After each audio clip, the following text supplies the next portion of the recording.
하나님이 주시는 복된 아침입니다. 오늘 아침에도 하나님의 귀한 말씀이 여러분들의 큰 힘이 되고 길이 되기를 간절히 소망합니다. 시편 11편은 1절부터 7절까지 있는 짧은 시입니다. 시를 읽어보시면 아시겠지만 이 시 속에는 시인의 탄식이 들어가 있습니다. 시인의 탄식이 들어가 있다고 해서 이 시가 탄식시라고 보기보다는 하나님을 신뢰하는 신뢰의 시라는 것을 꼭 기억하시기 바라겠습니다. 그리고 시를 읽어보실 때 시인은 무엇을 보고 탄식하게 되고 그 탄식할 수밖에 없는 세상에서 시인은 어디에 그의 믿음을 두고 있는지, 그의 시선이 어디에 가 있는지를 보시면 시가 정말 여러분들에게 쉽게 다가올 줄로 믿습니다. 먼저 시는 이렇게 시작합니다. 내가 주님께 피하였거늘 이란 말로 시작합니다.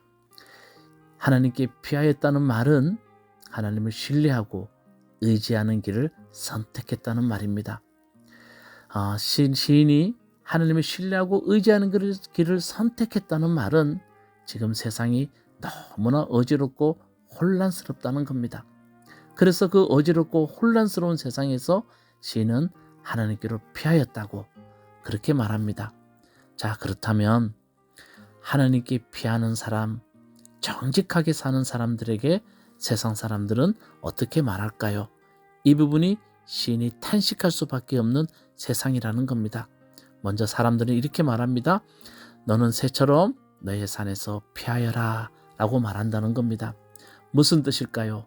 우직하게 살지 말고 새처럼 빨리빨리 움직이며 적당히 융통성 있게 살라는 겁니다. 그렇게 정직하고 의롭게 살면 너만 손해야. 다른 사람들처럼 적당히 타협하며 살아라 라는 말이 너는 새처럼 너의 산에서 피하여라 라는 말입니다. 자, 이런 세상이 어떤 세상인지 계속해서 시인이 탄식할 수밖에 없는 세상의 모습을 2절, 3절에서 말하고 있습니다. 악인이 활을 당기고 시의 화살을 메워서 마음이 바른 사람을 어두운 곳에서 소려하지 않느냐. 기초가 바닥부터 흔들리는 이 마당에 의인들은 무엇을 할 수 있겠는가 라고 시인은 탄식합니다.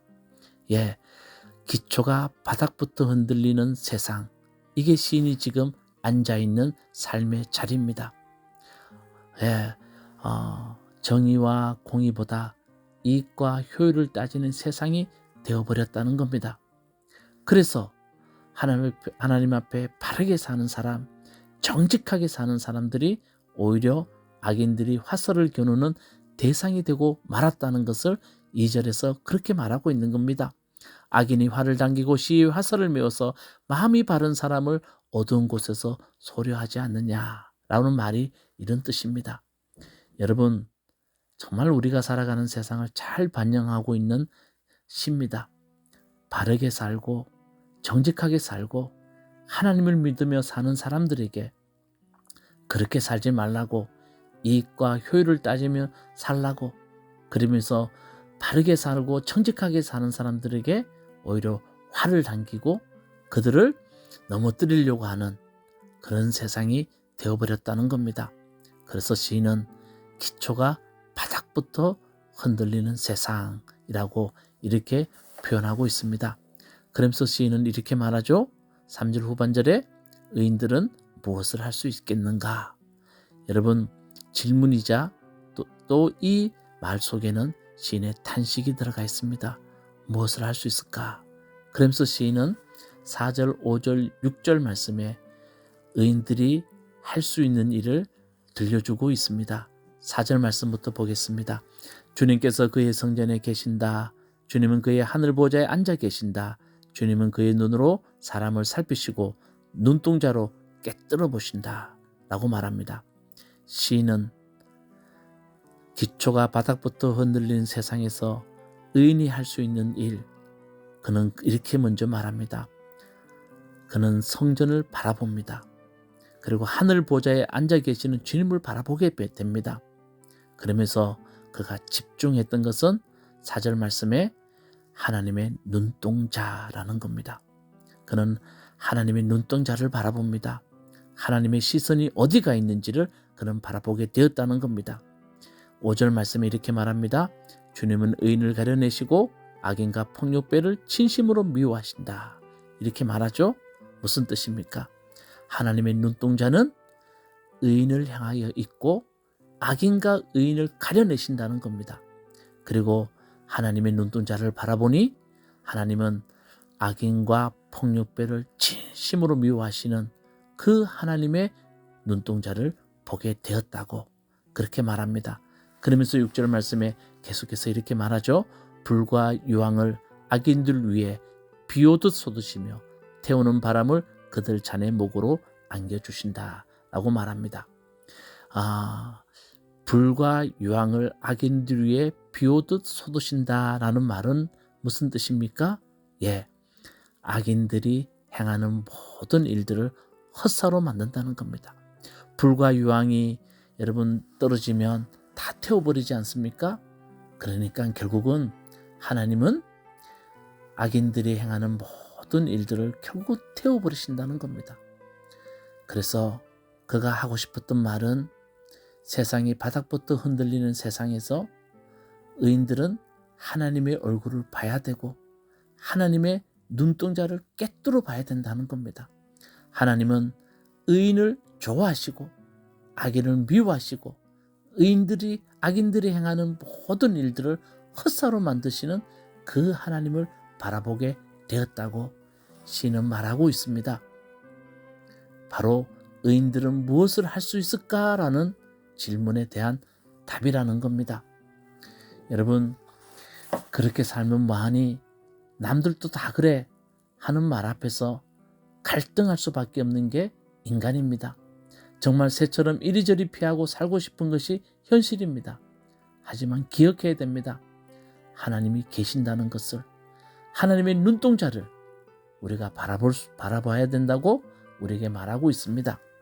그러면서 7절 말씀에 주님은 의로우셔서 정의로운 일을 사랑하는 분이시니 정직한 사람은 그의 얼굴을 뵙게 될 것이다 라고 말합니다. 결국은 세상이 혼란스럽고 이익과 효율을 따지고 정직하게 사는 사람들에게 화를 겨누고 그렇게 살 필요 없다고 말하는 그런 세상에서 시는 주님께 피하였는데, 주님께 피하였을 순간에 그가 만난 하나님은 정직한 사람은 주님의 얼굴을 뵙게 될 것이다. 다시 말하면 주님을 만나게 될 것이다 라고 시의 7절에서 그렇게 시를 마감하게 됩니다. 여러분, 오늘 이 말씀이 여러분들에게 큰 은혜가 되기를 바라겠습니다. 우리가 하나님을 믿는 것, 정직하게 사는 것, 이익과 효율에 따지면 정말 보잘것없는 것처럼 느껴질 때가 있습니다. 정말 이렇게 살면 무엇하나 싶을 정도로 우리가 갈등할 수밖에 없는 현실 속에 사람들은 놓여 있다는 겁니다. 그럴 때마다 여러분, 하나님의 보좌에 앉아 계시는, 하늘 보좌에 앉아 계시는 하나님을 바라보시기 바라겠습니다. 주님의 눈동자를 여러분들이 바라보시기 바라겠습니다. 그럴 때 하나님은 의로운 사람들을 사랑하시고 정직한 사람들을 하나님이 기뻐하신다는 것, 그리고 폭력배와 악인들의 일은 헛사로 만드신다는 것을 꼭 기억하시고 주님을 의지할 수 있는 여러분 되시기를 주님의 이름으로 축원합니다. 기도하시겠습니다.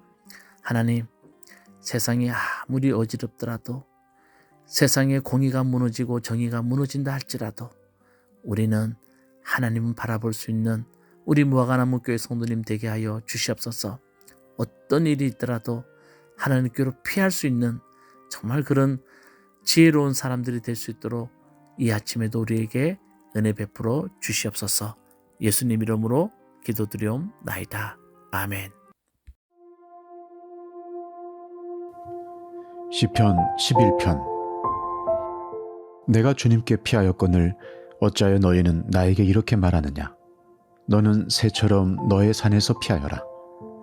악인이 활을 당기고 시위에 화살을 메워서 마음이 바른 사람을 어두운 곳에서 쏘려 하지 않느냐. 기초가 바닥부터 흔들리는 이 마당에 의인들 무엇을 할 수 있겠는가. 주님께서 그의 성전에 계신다. 주님은 그의 하늘 보좌에 앉아 계신다. 주님은 그의 눈으로 사람을 살피시고 눈동자로 꿰뚫어 보신다. 주님은 의인을 가려내시고 악인과 폭력배를 진심으로 미워하신다. 불과 유황을 악인들 위에 비오듯이 쏟으시며 태우는 바람을 그들 잔의 몫으로 안겨주신다. 주님은 의로우셔서 정의로운 일을 사랑하는 분이시니 정직한 사람은 그의 얼굴을 뵙게 될 것이다.